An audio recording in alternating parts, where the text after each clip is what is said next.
السلام عليكم ورحمة الله وبركاته. دمانتي وإذن سلامي وولاشين شكري آذن وشانل كي أديغا إس أنفع كسو دوادا أدينك أو آدي آد وذا مهتسن هادي آد نوع عصب تهي قعما فرن كسو دواو هادي آد هورن لولا جوكتين آدي آد يا مهتسن تهي دمانتين وذا مهتسن تهيد ما أنت مركو حاج عليستين أن إذا لو ذاقو مهمة إليه هاي أقرسكا soomaalida badana waxaa la dhahaa dad akhriska ku fiican ma ahan balse waxa weeye dad hadalka ku fiican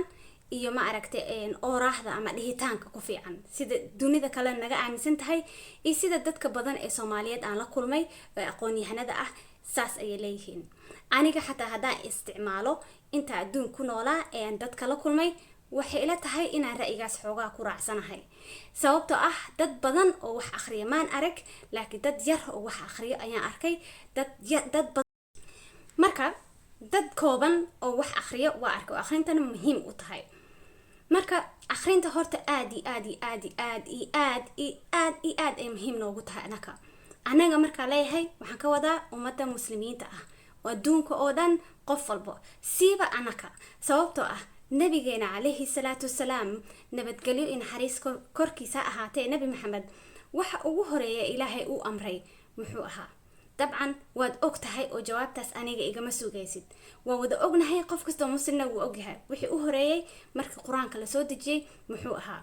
ahaa akhri ilaahay asagoo og inuu nabi maxamed waxna qorin waxna akhrinin jibriil maxaa loo soo faray inuu nabi maxamed calayhi salaatu wasalaam amro akhri allah so taas waxay ku cadeynaysaa muhiimada akhriska ee leedahay wax walbo inaad akhrisid waa muhiim akhrinta maskaxda ayay furfurtaa akhrinta waxa lagu akhrinta waa xiriir